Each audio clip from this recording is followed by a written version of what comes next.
예전에 남새밭이라면 텃밭이라고 이제 표현할 수 있겠죠. 텃밭에 며느리 풀이라는 잡초가 있습니다. 이 며느리 풀이라는 것은 어떤 특정한 잡초의 이름이 아니고 시어머니가 밭을 매다가 며느리를 위해 남겨놓은 일정한 영역의 풀을 우리가 며느리 풀이라. 그래서 흔히들 그 며느리 풀은 그 시어머니가 그 며느리를 부려먹고 구박하기 위해서 남겨놓은 풀이다, 그렇게 생각해요. 그런데 실제는 그 반대입니다. 그 며느리 풀은 며느리를 향한 시어머니의 배려고 사랑이 담겨 있는 거예요. 왜냐하면 예전에는 이제 여인들이 이렇게 울타리 밖을 나가지 못하죠. 그러니까 이게 울타리 안에서 무슨 일거리가 있으면 괜찮은데 일거리가 없게 되면 이것이 정말 고문과 같은 거예요. 여러분 사르트르의 출구 없는 방, 학교 다닐 때 여러분 조금 읽었습니다. 거기에 보면 일거리가 없는 것이 혹독한 고문으로 우리에게 소개되고 있는 거죠. 그래서 며느리들이 소일거리가 없으면 너무 고통스러운 고문을 당하는 것 같기 때문에 며느리에게 소일거리를 주기 위해서 남겨놓은 게 며느리 풀이라는 거예요. 대학에 보게 되면 군자는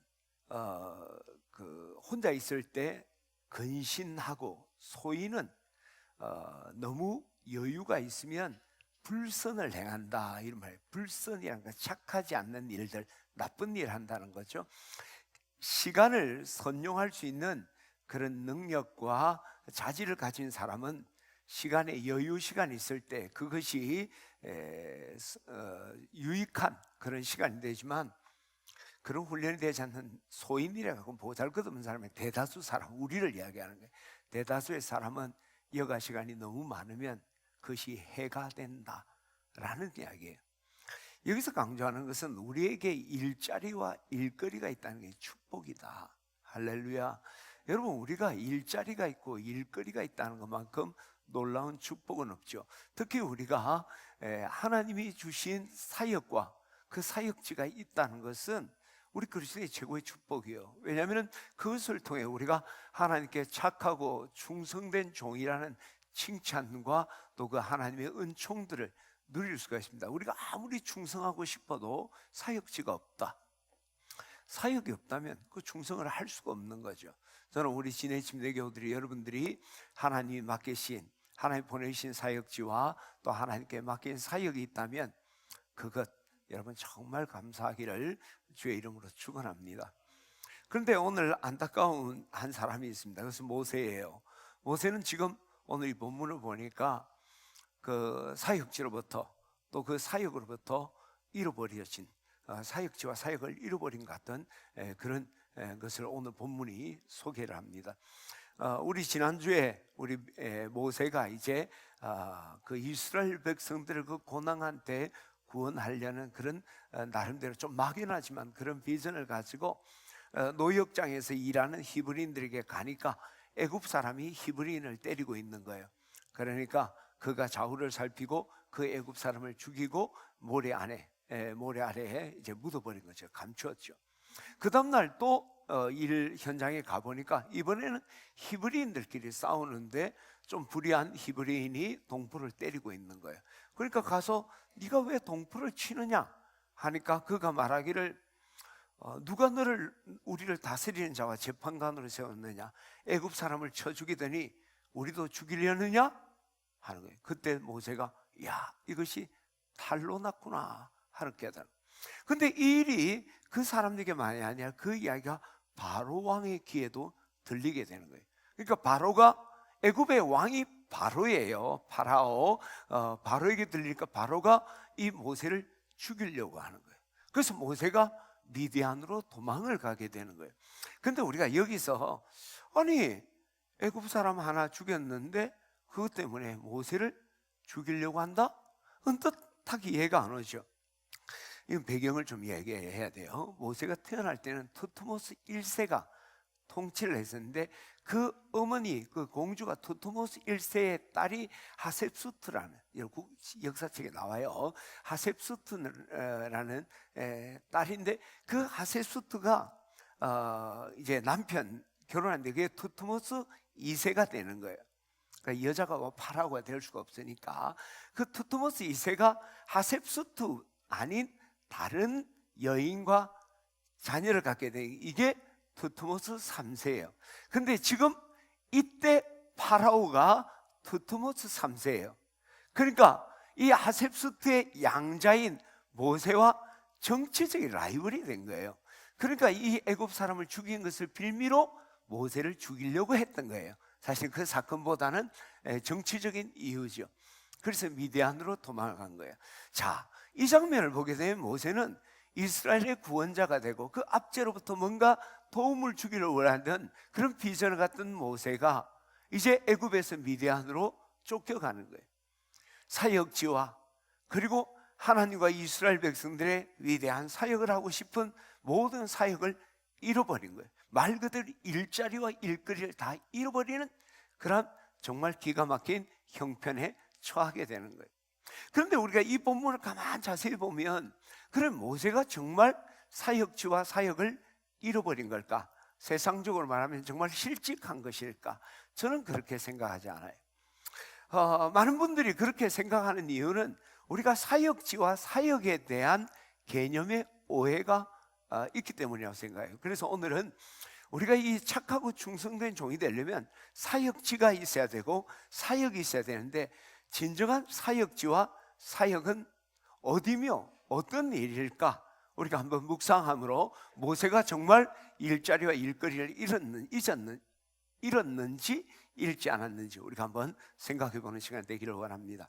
우리는 사역지를 생각하면 제일 먼저 떠오르는 게 교회예요. 교회. 그리고 사역을 하면 교회의 일을 우리가 많이 생각을 하죠. 세상의 삶의 자리를 사역지다 라고 말하는 분들은 별로 없어요.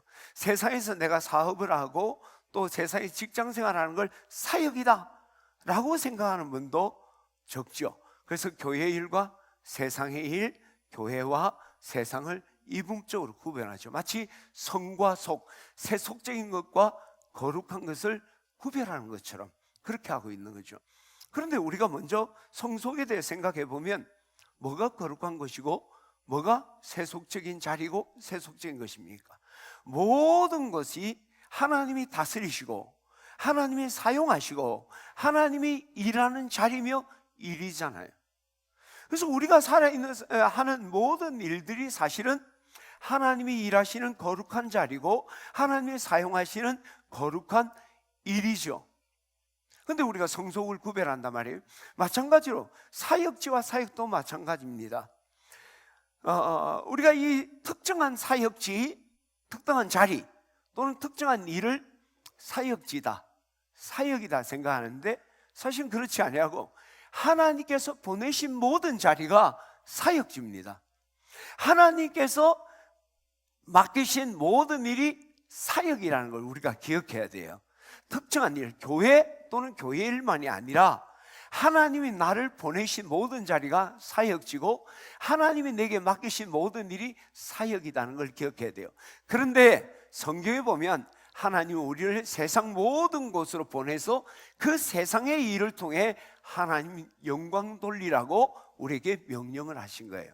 여러분 창세기에 보게 되면 하나님이 천지를 창조하실 때 아담과 하와를 창조하신 다음에 어떤 말씀을 합니까? 생육하고 번성하고 땅에 충만하라, 땅을 정복하라, 바다에 있는 물고기와 하늘에 있는 새와 땅에 움직이는 생물들을 다스리라 말씀하시죠.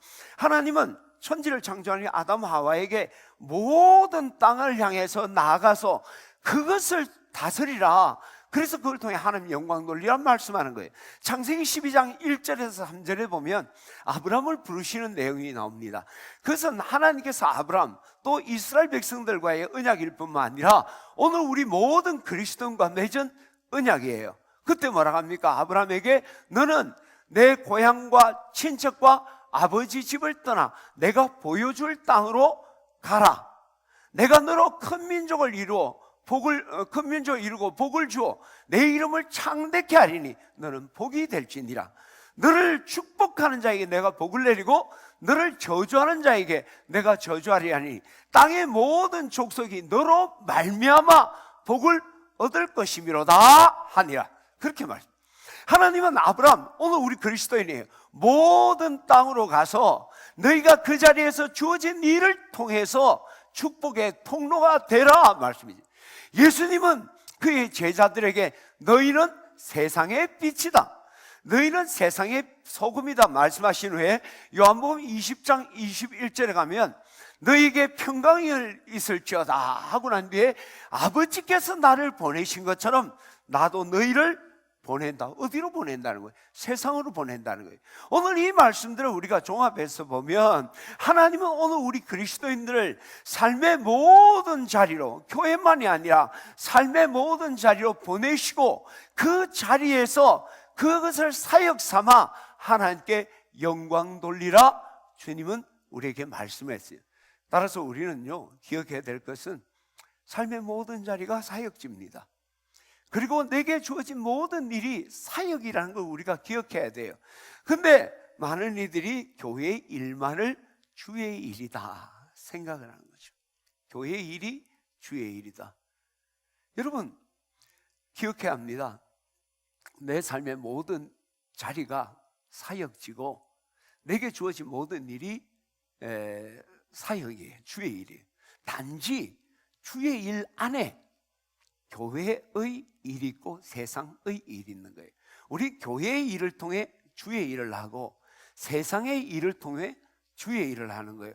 세상 일, 주의 일이 대립이 아니라 주의 일 안에 세상의 일도 교회의 일도 있는 거예요. 할렐루야. 그런 의미에서 보면 지금 모세는 결코 사역지와 사역을 잃어버린 게 아니죠. 모세가 이제 미디안에 와서 우물 곁에 앉아 있는데 하루는 여러분 이드로 루엘, 이드로와 루엘 같은 분이 이제 루엘이라 소개되는데 오늘 성경에는 그게 7딸이 있어요.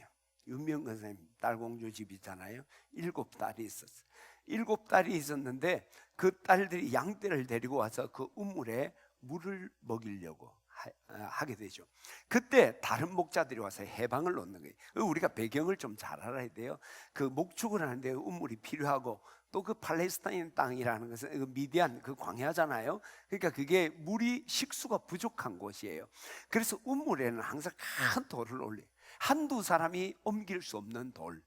왜냐하면 그 물이 부족한데 뭐 자기 마음대로 퍼가면 안 되니까 단체로 왔을 때 같이 이렇게 퍼서 양떼를 먹이고 식수를 구하도록 그렇게 해놓은 거예요.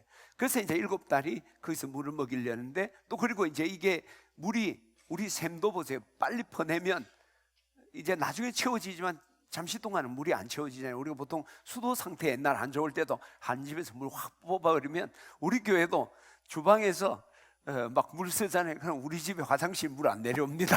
그 물이 한쪽에서 확 땡겨버리면 안 되잖아요.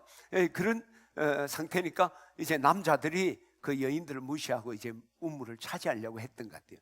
그때 모세가 거기에 개입을 해서 이제 우물도 포기하고 그 목자들로부터 이 여인들을 구원하게. 그래서 이제 물을 양떼들에게 먹이고 딸들이 집으로 돌아오니까 루엘, 미디안 제사장이었던 루엘이 야 보통 때보다 왜 이래 일찍 왔느냐. 예, 한 애굽 사람이 우리의 애를 목자의 손에서 구원해주고 또 우리 애를 위하여 우물을 길러 양떼들에게 먹였습니다. 그 정황을 보니까 이 모세의 도움 때문에 평상시보다도 굉장히 일을 수월하게 한 것을 볼 수가 있습니다. 그것을 보면 지금 모세는 지금 비록 그가 애굽에서 그 연약한 동포들을 돕는 것은 하지 못하고 옮겼지만 이곳에서 연약한 이들을 도왔다는 걸 우리가 볼 수 있죠. 저는 그것이 사역이라고 생각해요. 여러분 뭐가 사역이에요? 하나님께서 이 사역이라 할 때 여러분 기억해야 될 것은 from God, 하나님으로부터 내게 주어진 것. 그리고 근데 그 하나님의 일을 어디로 해야 됩니까? 하나님께 주어진 일을 하나님을 위하여 하는데 그것은 바로 for you, 사람을 위해서 하는 거예요. 지극히 작은 자 하나에게 한 것 내게 한 것이다. 경건이 뭡니까? 참 경건은 고아와 과부를 환난 중에 돌아보고 그렇게 했잖아요. 결국 우리가 하나님을 위한 일이라는 것은 하나님이 지시해서 연약한 자를 돕는 거예요. 그런 의미에서 이 모세는 애굽에서 그 연약한 동포를 돕는 사역을 했고 지금 이곳에서 미디안의 이드로의 딸들 모세와 이드로를 돕는 사역을 감당한 거예요. 이렇게 보면 모세는 사역지를 떠난 것이 아니고 사역지를 옮긴 것이죠. 애굽에서 미디안 광야로 사역의 대상을 그 이스라엘 백성에서 이드로와 그 7딸을 위해서 연약함을 돕는 것으로 사역지를 옮긴 것이지 사역을 떠나고 잃어버린 것이 아니라는 거예요. 오늘 우리가 이것을 통해 우리가 기억해야 될 것은 하나님은 우리를 모든 자리로 보내셨고 하나님께서 모든 일을 우리에게 맡기셨기 때문에 우리가 서 있는 이 자리가 그것이 사역지고 우리가 하는 모든 일이 사역이라는 것 깨닫게 되기를 축원합니다. 그렇기 때문에 우리는 우리가 서 있는 자리, 우리에게 맡겨져 있는 일에 마음을 다하고 하나님께 하듯 마음을 다하여 주께 하듯 하고 사람에게 하듯이 하지 마라. 그 골로새서 3장 23절에 보면 무엇을 하든지 마음을 다하고 주께 하듯 하되 사람에게 하듯 하지 마라 말씀해. 우리 같이 한번 읽어볼까요? 골로새 3장 23절입니다 시작. 무슨 일을 하든지 마음을 다하여 주께 하듯 하고 사람에게 하듯 하지 말라. 저는 오늘 우리 진해 침례 교우들이 내 삶의 모든 자리가 사역지고 모든 것이 사역이라는 걸 기억하면서 여러분에게 맡겨진 자리에서 또 맡겨진 일에 정말 주님께 하듯 최선 충성을 다하는 우리 교우들 되기를 주의 이름으로 축원합니다.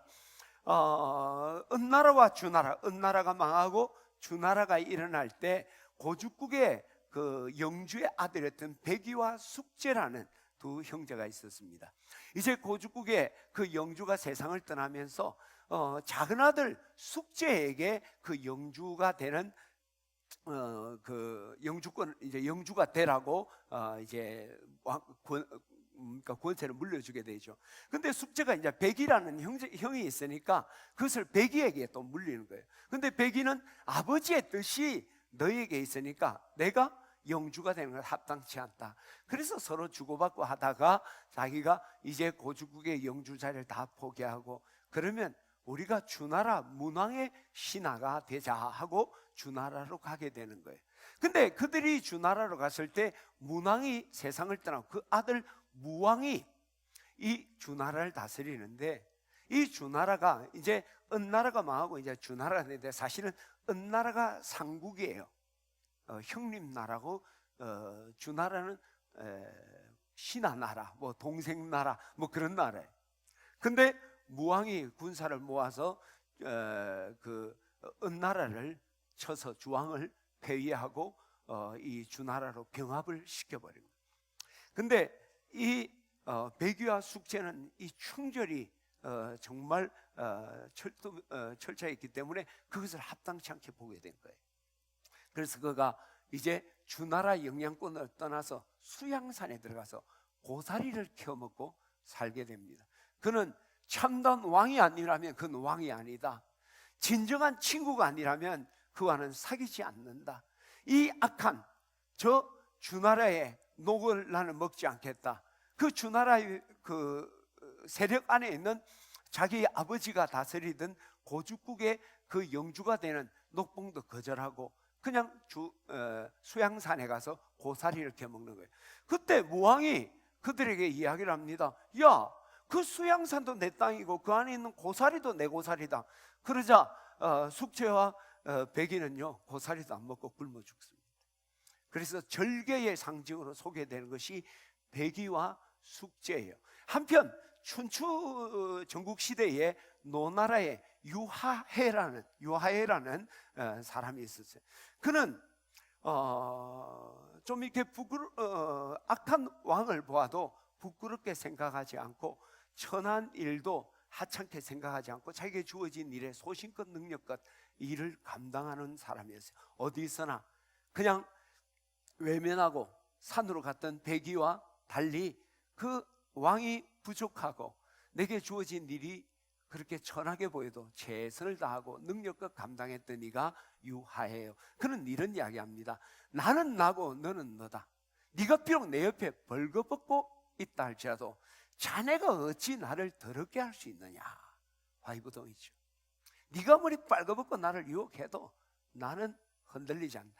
실제로 이 유하에게 어떤 사건이 있었냐면은 비바람이 막 치는데 자기 옆집에 아름다운, 남편이 없는 아름다운 젊은 여인이 있었어요. 근데 비바람이 치니까 이제 집이 무너져 버린 거예요. 그냥 한밤에 갈 데가 없으니까 홀로 있는 유하혜의 방문을 두드립니다. 좀 비를 피하고 밤을 지내게 해달라고. 그래서 유하혜가 문을 열어줘. 그 밤에 그 젊은 여자와 또 혼자 있는 유하혜가 밤을 보내는 거예요. 어떤 일이 일어났을까요? 아무 일도 일어나지 않았습니다. 근데 중요한 것은 세상 어떤 사람도 이 한밤을 자체 아무도 의심하지 않았다. 그게 유하혜예요. 그만큼 화해보다 어떤 사람과 같이 나는 화치 났지만은 떼거리가 되지 않았던 유하혜. 그런 세 번 벼슬길에 오르는데 그가 높은 자리에 있어도 교만하지 않고 낮은 자리에 있어도 그것을 원망하지 않았다. 언제나 주어진 자리에서 최선을 다했던 게 유하혜예요. 이 두 부류의 사람, 백의와 숙제, 유하혜가 육아에서는 정말 정절의 상징, 그리고 그 삶의 화이부동하는 삶으로 표상으로 소개됩니다. 자, 그런데 이 두 부류의 사람, 백의와 숙제, 유하혜, 우리 그리스도의 삶의 모델을 삼아야 된다면 뭐 전인격을 담는 건 아니지만 그 모습을 따라야 된다면 누구를 따라야 될까요? 저는 유하혜라고 생각해요. 하나님은 우리에게 분명히 말했어요. 너희는 세상의 빛이다, 세상의 소금이다. 그리고 너희의 착한 행실을 통해서 하나님께 영광을 돌리라. 모든 사람이 너희 착한 행실을 보고 하늘에 계신 내 아버지께 영광을 돌리라 했잖아요. 자, 이 뜻은 뭡니까? 너희의 사역지는 세상이다. 착한 행실을 통해 영광을 돌리라는 뭐예요? 너희 세상에서 너희 하는 일이 사역이고 그것을 통해 하나님 영광 돌리라, 그 말씀이에요. 그런데 우리가 이 세상을 외면하면 어떻게 할까요? 하나님은 내 삶의 자리를 사역지라고 했는데 그걸 내가 외면하면 하나님의 사역지와 사역을 내가 외면하는 거죠. 그리고 세상에 구원받지 못하여 허물과 죄로 죽어가던 그들은 누가 구원하고 그들의 상처와 아픔은 누가 치유해 줄 수 있는가? 어떻게 이 땅에 하나님의 나라를 이룰 수 있는가? 정말 우리가 죄와 허물로 죽어가는 그 영혼들을 살리려면 우리가 세상으로 달려가서 세상 속에서 세상의 일을 통해 하나님이 영광 돌릴 때 그때 치유와 구원의 역사, 이 땅에 하나님의 나라를 이룰 수가 있는 거죠. 그래서 우리는 이 세상의 모든 자리에 하나님 우리를 보내셨습니다. 사역지로. 세상의 모든 일, 어떤 분은 직장에서, 어떤 사람은 사업장에서, 어떤 사람은 학교에서 하나님 보이는 사역이 있는 거예요. 거기에서 우리는 정말 마음을 다하여 죽게 하듯이 최선을 다해. 할렐루야. 그런데 오늘날 많은 그리스도인들이요, 그렇지 못할 때가 참 많아요. 그래서 매스필드라는 분은 한 번은 수녀원에 갔어요. 기도를 열심히 하고 있네요. 그때 그 수녀들을 향해서 그런 이야기를 해요. 자, 기도를 하고 했으면 이제 하나님께 기회를 드려야 되지 않습니까? 기도를 하고 일을 해야 응답을 받을 것이 아닙니까? 기도만 하고 있어서 될 것이 아니라 삶의 현장으로 달려갈 때 하나님의 역사를 경험할 수 있다 하는 것을 이야기하는 거죠. 저는 우리 지내집 내 교우들이 여러분 삶의 모든 현장이 사역지다. 여러분 지금 하고 있는 모든 이 교회 일만이 아니라 세상의 일이 하나님 맡긴 사역이다.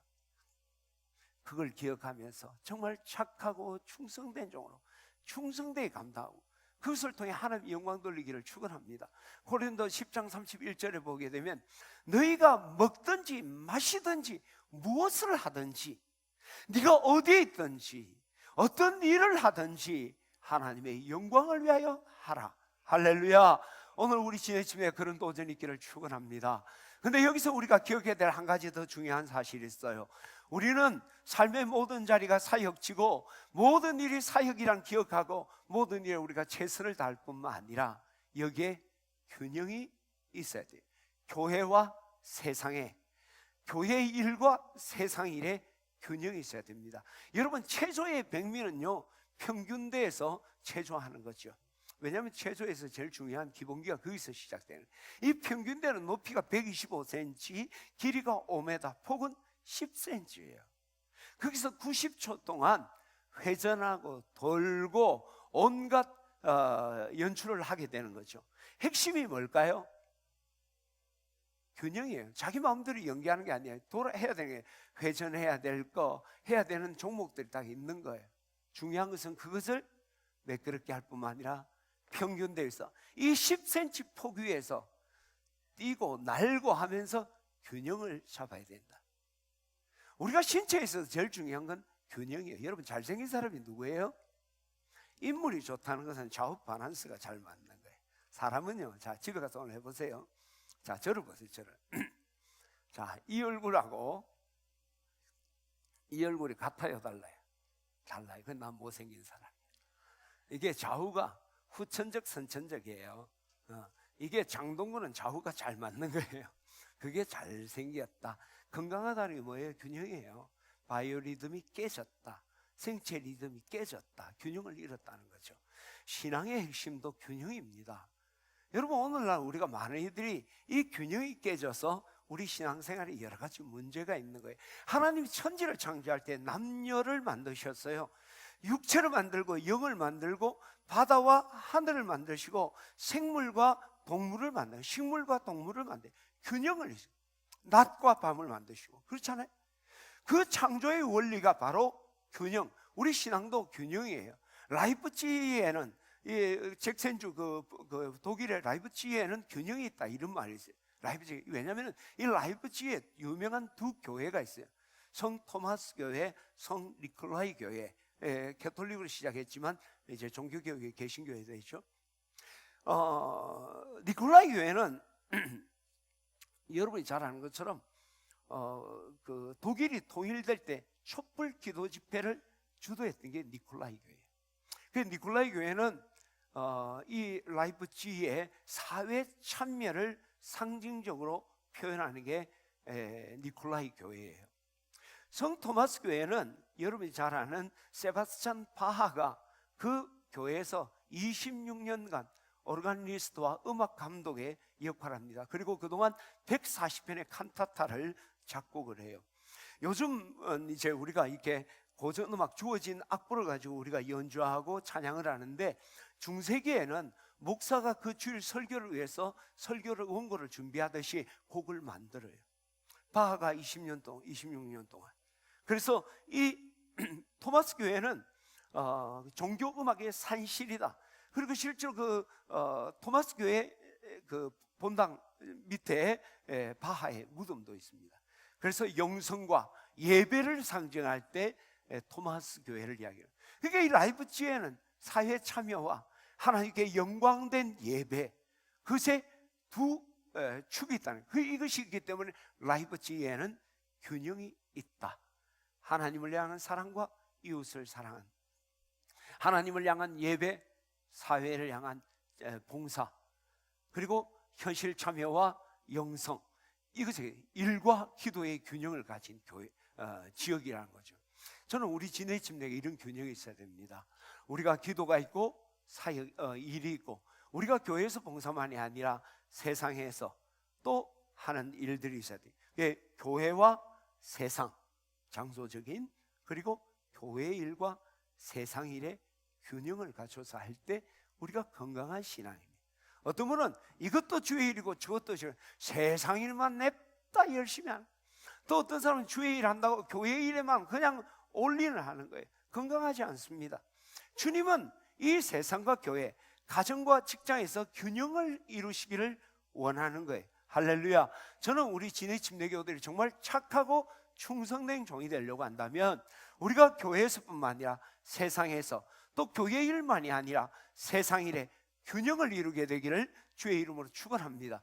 그럼 그 균형이 어떤 걸까? 세상에서 5시간 일했으니까 교회에서 5시간. 그렇지 않아요.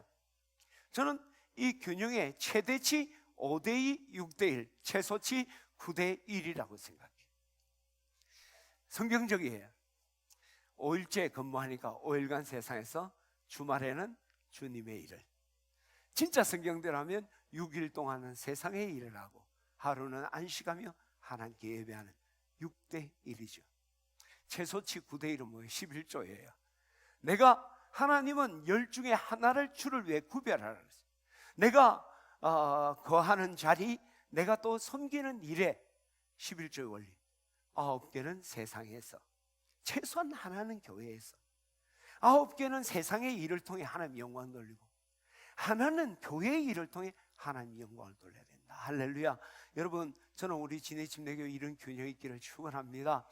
5대2, 6대2, 1 선택하면 좋을 것 같아요. 그것도 안 되면 9대1의 균형은 꼭 맞추게 되기를 주의 이름으로 축원합니다. 근데 여기서 또 한 가지 기억해야 될 것은 우선순위가 있다는 거예요. 여러분, 교회 일과 세상의 일, 교회와 세상, 이것이 그냥 막 하는 것이 아니라 교회에서 세상으로, 교회 일에서 세상의 일로 나갈 때 이 땅을 거룩하게 하나님 나라 만들 수 있습니다. 반대로 세상에서 교회의 일을, 교회로, 그리고 세상의 일에서 교회의 일을 하다 보면 그것이 교회의 세속화를 가지고 옵니다.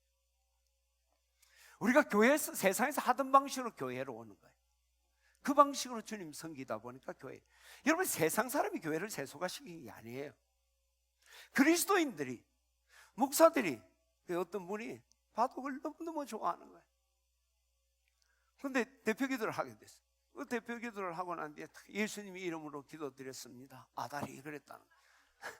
세상에 어떤 집사님은 부동산에 완전히 올인이 된 거야. 여성교회 회장인데, 예배를 드리는데 사회를 보겠는데, 자, 여러분 435동 찬양하겠습니다. 그러니까 우리가 세상에 속하다 보면 뭐 나쁜 뜻은 아닌데 세상의 사고와 가치관으로 교회 일을 하다 보니까 세속화되는 거예요. 그러나 우리가 교회에서, 또 교회의 일을 통해서 세상을 가면 이 세상을 거룩하게 바꿀 수 있다는 거예요. 저는 우리 교우들이 이런 우선순위가, 균형과 우선순위가 여러분 가운데 있기를 주의 이름으로 축원합니다. 두 번째로, 오늘 이 모세가 과연 사역은 어떻게 감당했을까? 여러분, 이 미디안 광야는 모세가 출애굽의 지도자가 되는데 준비하는 시간이었어요. 실제로 이스라엘 백성들을 출애굽을 하는데 이스라엘 백성 40년간 이스라엘 백성을 광야에서 이끄는데, 이 미디안 광야에 40년 시간이 없었다면 모세는 적절하게 그 일을 감당할 수 없었을 거예요. 거기에서 잘 준비됐기 때문에 출애굽의 지도자의 역할을 감당할 수 있었다고 생각해요. 이처럼 우리가 하나님의 착하고 충성된 종이 되는데도 준비해야 됩니다. 많은 이들이 일을 준비하는 것보다 추진하는 일을 더 귀하게 생각합니다. 그러나 그건 잘못된 거예요. 여러분, 일을 추진하는 것보다 더 귀하게 여겨야 될 것은 준비하는 일, 준비된 자가 큰 열매를 얻기 때문입니다. 전에 제가 한번 말씀드린 것 같은데, 산에서 어떤 할아버지와 젊은이가 벌목을 하고 있었어요.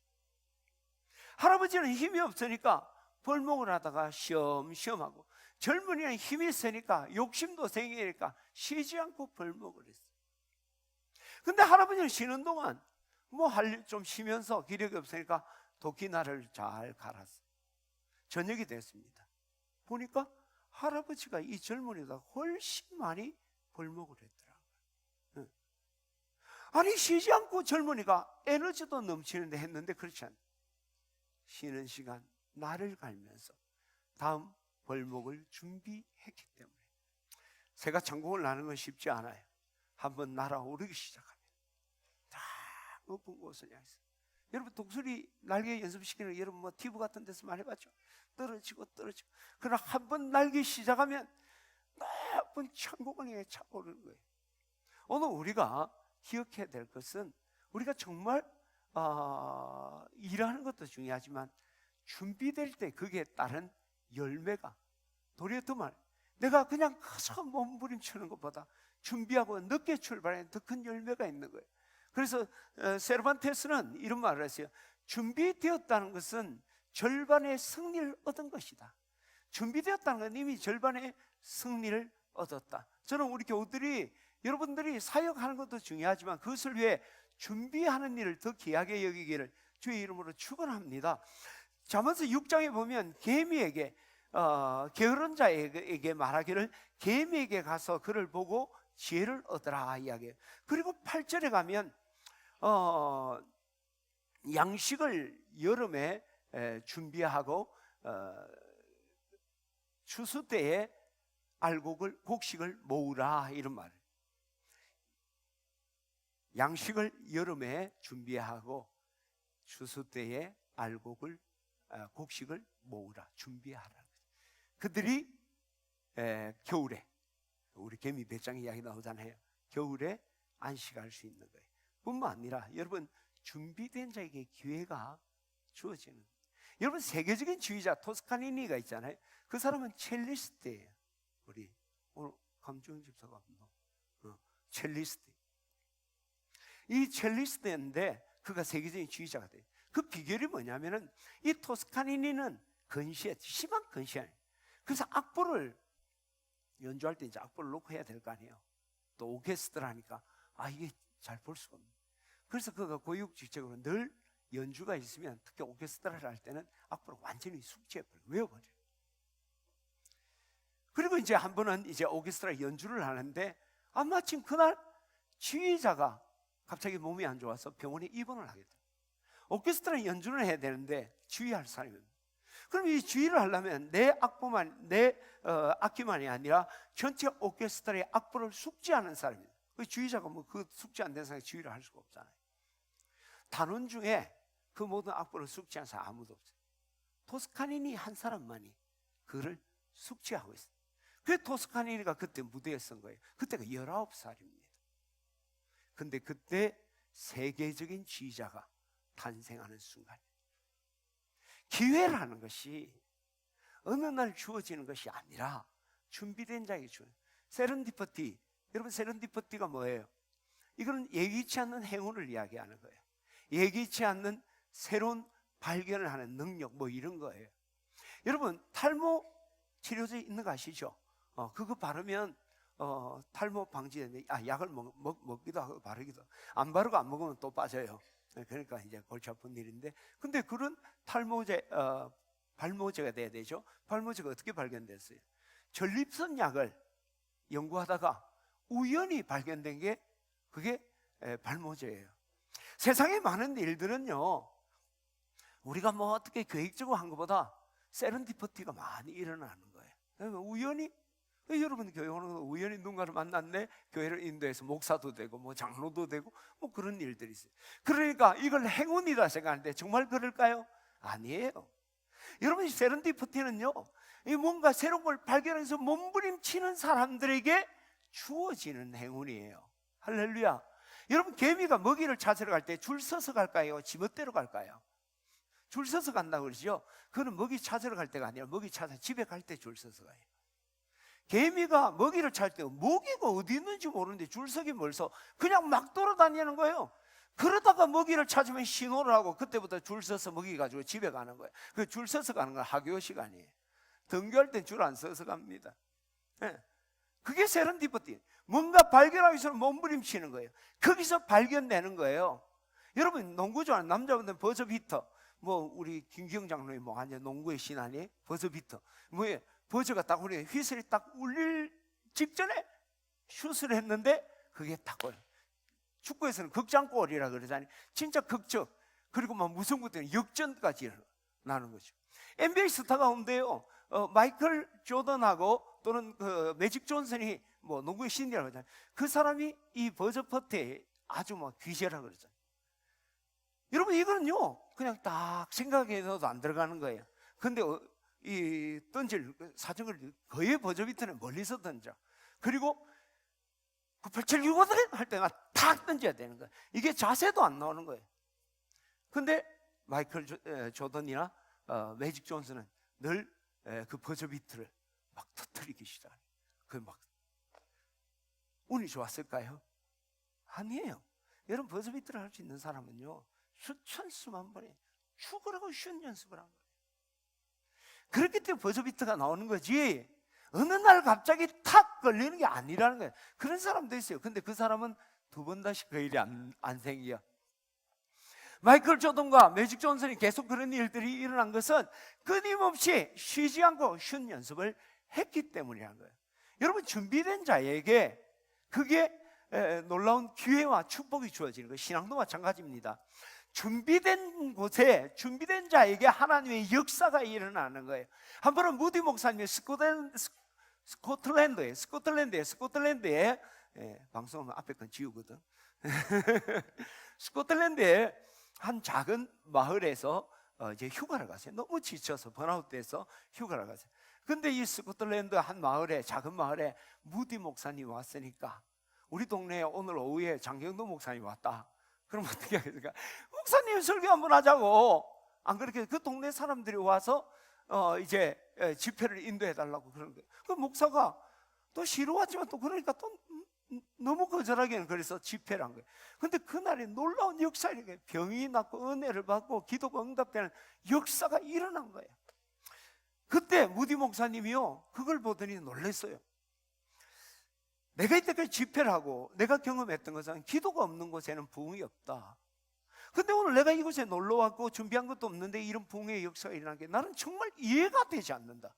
이 은혜 때문에 기분 좋고 뭐 이런 게 아니라 내가 이때까지 알던 하나님, 나의 성경의 신앙적인 로드맵에 의하면 이거는 너무 이해 안 된다. 이때까지 쎄지게 기도하고 막 노력을 하고 해갖고 은혜를 받았는데 이번에 놀러 왔다가 억지로 집회했는데 이런 역사가 일어났다. 그때 그 지역의 한 목사님이, 목사님, 우리 교회에 17년간 전신마비가 돼서 병상에 누워있는 청년이 있습니다. 근데 그 청년이 10년 전부터 무디 목사님의 명성을 듣고 무디 목사님이 우리 동네에 와서 집회를 해서 이 동네의 영적 강성을 일으키게 해달라고 기도해왔습니다. 그냥 붕의 역사가 일어난 것이 아니라 간절한 기도로 준비한 곳에 하나님의 역사가 일어났던 거예요. 할렐루야.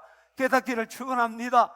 저는 오늘 우리 교우들이 정말 하나님의 위대한 역사, 착하고 충성된 종으로 쓰임 받으려면 우리가 준비해야 됩니다. 준비하는 곳에 일어나는 거예요. 울며 씨를 뿌리는 자, 눈물을 흘리며 씨를 뿌리는 자 기쁨으로 거두리로다. 눈물을 흘리며 씨를 뿌리러 나가는 자는 반드시 기쁨으로 그 단을 가지고 돌아오리라. 할렐루야. 우리가 수고하고 준비한 곳에 하나님의 역사와 우리가 정말 착하고 충성된 종으로 쓰임받을 줄 믿습니다. 그러면 우리가 무엇을 준비해야 될까요? 금년에 착하고 충성된 종으로 쓰임받으려면 무엇을 준비해야 될까요? 성경적으로, 영적으로 우리가 성경으로 우리를 무장해야 되겠죠. 은사를 찾고 그 은사를 개발해야 될 거예요. 사역의 동역자를 찾아야 됩니다. 중보자들을 찾아야 될 거예요. 이런 귀한 일들로 우리가 사역을 준비해야 될 거예요. 그런데 그보다 더 중요한 일이 있어요. 우리가 정말 사역을 충성되게 감당하고 열매를 얻으려면 준비해야 되는 거예요. 저는 이 사역을 감당할 만한 마음을 준비하는 거예요. 마음을 준비. 여러분, 사역의 여정은 쉬운 일이 아닙니다. 십자가의 길입니다. 요한복음 15장 18절 19절에 보게 되면 세상은 우리를 안 좋아하는 거예요. 왜? 우리 세상에 속하지 않았으니까. 여러분, 세상이 우리를 좋아하면 그 사람은 가짜예요. 우리는 영이 다르고 소속이 다르기 때문에 좋아할 수가 없어요. 우리가 사역을 할 때도 그렇기 때문에 우리가 사역을 할 때 아무리 없다, 휘파람 보고 사역을 한다, 그건 사역 아닙니다. 우리가 주의 일을 할 때는 반드시 어려움과 고통들, 장애물, 핍박이 있습니다. 그런데 그 중에 제일 힘든 것이 뭘까요? 심적인 압박이에요. 사역을 하다 진짜 힘든 건요, 일이 힘들고 내가 몸이 고된 것, 그것 때문에 사역 자리에서 넘어지는 경우 거의 없어요. 진짜 물리적으로 허리가 안 좋아서 뭐 그런 경우는 아니겠지만 어째도 그 일이 힘들다는 걸 알고 있어요. 자존심이 상하고 섭섭하고 원망스럽고 두려움이 엄습해오고 사역을 열심히 했는데 열매가 없는 거예요. 번아웃이 되는 거지. 이런 일들, 마음의 압박이 팍 올 때 속절없이 무너지겠다. 그래서 우리가 이 사역을 할 때 이런 마음을, 깊고 넉넉한 마음의 준비가 되지 않으면 사역할 때 이걸 직면하면 다 사역에 졌어요. 우리 사역 안 할 때 힘들어서 못한다 안 하잖아요. 신경질 날 때 더러워서 못해 먹겠다, 마음에 안 든다는 거예요. 다 그렇게. 근데 사역만 멈추는 게 아니라 신앙도 다.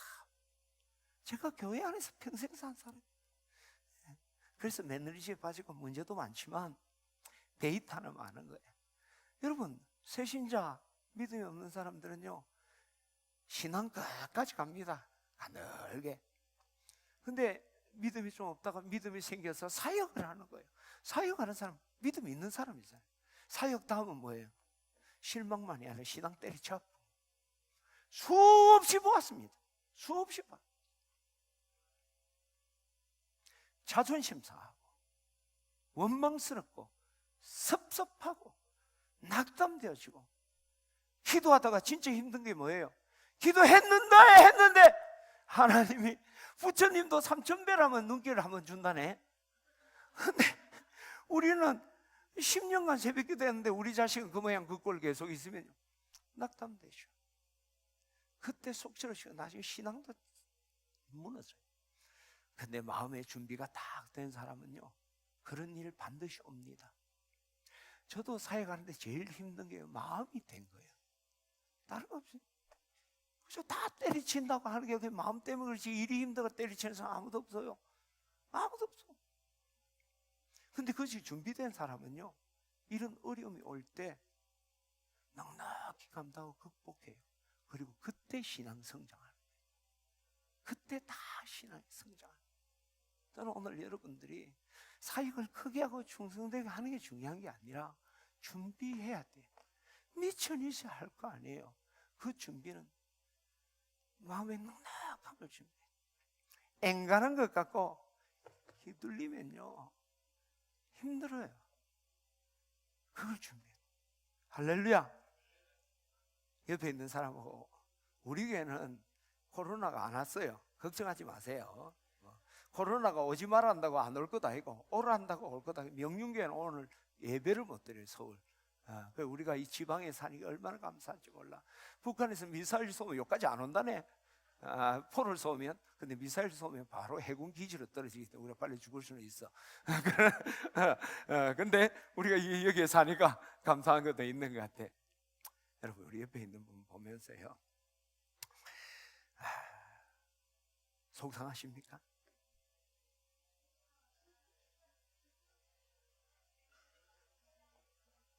속상한 거 없으면 목회할 거 하나도 없어요. 나도 마치고 내가 여러분을 돌보는 일도 속상한 걸 돌보는 일이지. 90, 좀 과장은 99%가 그거예요. 속상한 일이 있다니까. 사랑은 내 새끼한테도 내가 속상하게 열받을 때가 얼마나 많은데, 물고 빨고 하고. 근데 우리 집 사람은 나를 너무 좋아하는 것 같아. 나 힘들어. 근데 내 때문에 또 불행하다 할 때가 있어요. 그러니까 마음의 상처라는 끊임없이 주고 그런 일이잖아요. 중요한 건 내가 그걸 준비를 해야 돼. 그러면, 그렇죠, 그래도 속상할 때 있지. 그래도 어느 정도 분명한 사실은요, 우리 집사람보다 여러분보다 내가 마음의 준비가 좀 더 나아요. 똑같은 사안에 받는 충격이 달라. 왜냐하면 나는 우리 아버지도 목사이기 때문에 어릴 때부터 이 교회라는 마당에서 놀았기 때문에 교회는 다 그런 거다, 이 마음의 준비를 좀 하고 있기 때문에. 그리고 나는 비밀 무기가 있잖아요. 속상할 때 혼자서 지랄하네. 내가 상처받지 않으려고 노력을 무지하게 하는. 근데 이것이 상처 안 받으려고 마음을 다치지 않고 넉넉하게 하다 다시 만나고 되는 거 아닙니다. 마음의 준비는요, 따라합시다. 마음의 준비는 반복 훈련을 통해 이루어지는 겁니다. 누구는 자존심 안 상하나? 누구는 안 섭섭하나? 한 번 참고 두 번 참고 견디다 보니까 앵간한 거 가지고는 섭섭하지도 않아. 원망도 안 생겨. 두렵지도 않아. 여러분, 왜 하나님께서 모세를 미디안으로 인도하셨을까요? 하나님의 때를 기다리지 성급해서 혼내는 거지. 또 혈기를 부려 사람을 때려 죽인 거, 그거 벌 주는 거 맞아요.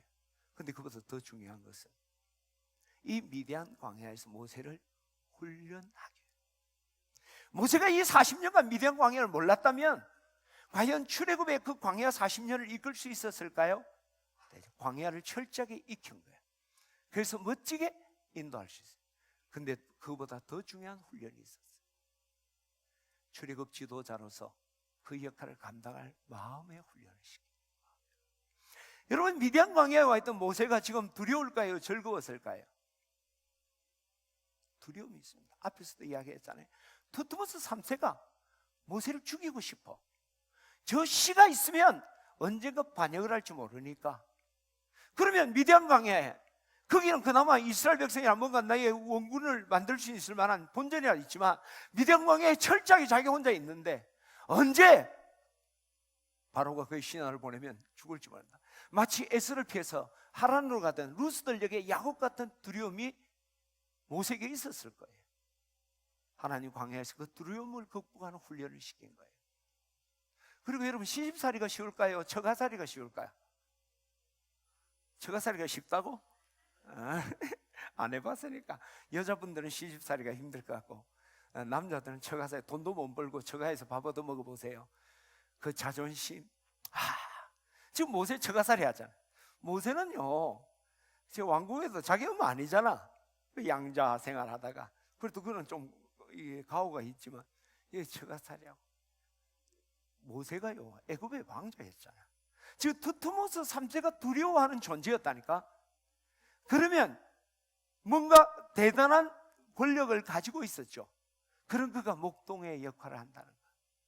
멸시받고 천대받고 그 한갓 그 목동들과 싸워서 네 운물이니 내 운물이 치사찬란하는 그런 다툼이나 해야 되는, 에이 더러워서 못해 먹겠다 할 수 있는 그 훈련시킨 거예요. 그것을 인내하는 훈련, 참아내는 훈련, 자존심 다 꺾고 섭섭함을 이겨내는 훈련. 근데 그 중에서 제일 힘든 게 뭘까요? 미디안 강야 잠시 머물 줄 아는데 40년을 거기에 있은 거예요. 40년을. 여러분, 버텨내는 그게 쉬운 게 아니에요. 이번에 통영에 우리 새통일병원에 우리 김영호 원장 하고 또 우리 정대화 집사님 이제 그 축복 신방을 했어요. 그리고 식사를 했어요. 양고기를 먹었어요. 맛있었을까 안 맛있었을까? 그래서 이제 식사를 하는데 통영이 주말이면 팍짝팍짝 했어요. 근데 요즘은 손님이 없대. 정말 망할 거다. 지금 이제 조선경기가 후반부터 좀 좋아질 거다 하면 기대를 하는. 그걸 어떻게 해야 하니까 그 사장님, 버텨야죠. 버티면 살고, 경기는 업다운이 있으니까 버티면 살고 못 버티면 끝난다. 버텨야죠. 버텨야죠. 버티는 게 쉬울까요? 아무런 열매가 없고 목사님들이 개척하고 열심히 합니다. 그냥 팅가팅가 놀던 사람은 괜찮아. 열심히 했는데 안 되는 거야. 새신자가 하나 와서 설교를 막 그냥 불을 뿜듯이 하는 거야. 했는데 그분이 시끄러워서 못 오겠다고. 이거 어렵습니다. 여러분, 목사님 좀 이해를 잘 해줘야 돼요. 그렇죠? 다 기질이에요. 우리 집 사람은 내가 여기 나와서 하는 거 정말 싫어합니다. 저기서 원고 딱 보고 차근차근 하는, 원고 똑같이 하는데 기질이 다른데. 교인이었으면 딴 교회 갔다, 저 사람은. 또 어떤 사람은 뭐 이렇게 오도방정이지만 와서 하니까 뭐 좋다. 자는 사람은 없어. 내가 이거 하다가 딱 입을, 내가 이쪽을 자고 보면 자고 있는 사람이 있는 거야. 그런 생각. 다 다르잖아요. 그죠? 근데 열심히 했는데 열매 없으면요, 이건 너무너무 힘든 거예요. 모세가 그렇잖아. 하루, 이틀, 40년을 처가살이 하면서 양떼나 치고 있고 두려움 속에서 철저하게 훈련을 받아.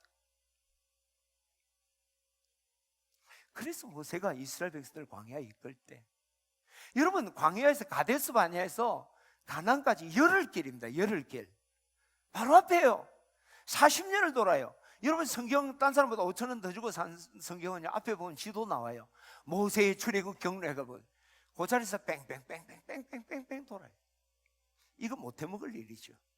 버틴다는 거, 인내한다는 건 너무너무 힘든 거예요. 모세는 넉넉히 감당했어요. 왜? 미디안 강에서 이 마음의 준비, 자존심도, 원망도, 섭섭함도, 두려움도, 절망도, 무력감도 이겨내는 힘을 길렀다. 할렐루야! 저는 오늘 우리 교우들이 금년에 정말 착하고 충성된데요, 여러분이 일평생 하나님 앞에 정말 영광된 신앙생활을 하려면 마음을 준비해야 돼요. 어떤 사역이나 어디서나 무엇을 하든지 감당할 수 있는 넉넉한 마음 준비하게 되기를, 그걸 위해서 여러분 훈련을, 끊임없이 훈련. 한 번 참으면 두 번 참을 수 있어요. 에잇! 하면 그 다음에 또 오면 또 예! 교회 옮겨봐요. 처음에는 다 목사 좋아서 와. 설교도 비슷비슷한 거 할 거 아니에요. 그러면 또 들을 거 없어지는 게, 어떤 사람 펜 들고 이제 신앙생활 하잖아요.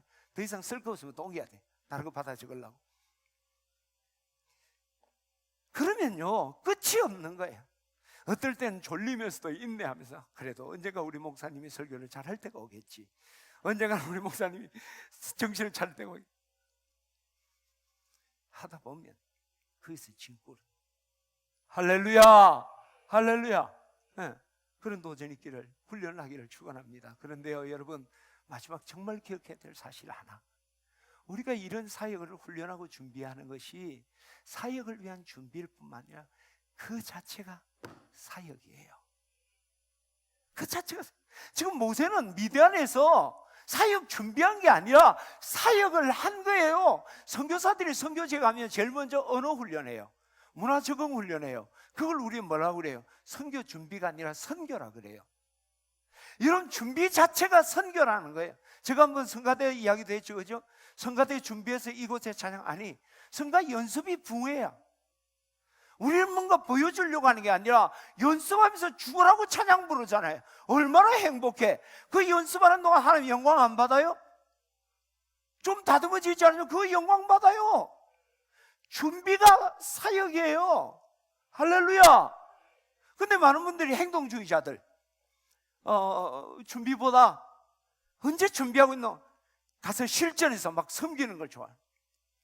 여러분, 그것은 100% 실패입니다. 여러분, 준비 없는 사역에는 열매가 없어요. 뿐만 아니라 준비가 사역이라 했는데 준비하는 사역을 안 했잖아. 이미 우리는 한 가지 사역을 포기하고 실패하고 시작하는 거예요. 결코 착하고 충성된 종이 될 수가 없어요. 할렐루야. 여러분, 섭섭한 일 당하고 자존심 꺾일 때, 참을 때 나는 참는 사역을 하는 거예요. 내가 이 섭섭함을 이겨내는 사역을 감당하는 거예요. 할렐루야. 열받아. 이 보자니까 내가 보자기인 줄 아니. 더러워서 못 해먹겠네. 그때 자, 이제 마음의 사역을 하자. 참는 거예요. 착하고 충성된 사역을 하는 거예요. 준비가 사역. 따라합시다. 준비가, 훈련이 사역입니다. 여러분이 자존심 상하고 원망스럽고 서수하고 무기력감, 절망, 두려움이 있을 때 그걸 이기는 것이 그 사역에 성공할 때 하나님 우리를 착하고 충성된 종아 칭찬하시고 더 큰 일을 우리에게 맡길 줄 믿습니다. 2020년 우리가 이런 사역에 도전해서 우리는 사역자와 사역을 잃어버린 것이 아니라 모든 자리가 사역이고 모든 일이 사역이라는 걸 생각하고 최선을 다해요. 그리고 교회와 세상, 교회 일과 세상 일의 균형을, 근데 그 우선순위는 교회로부터, 그리고 여러분들이 사역에 마음에 준비하는 훈련, 그것이 사역이라 생각하고 그것부터 충성되게 감당하는 우리 진해침의 모든 성도들 되시기를 주의 이름으로 축원합니다. 기도하겠습니다.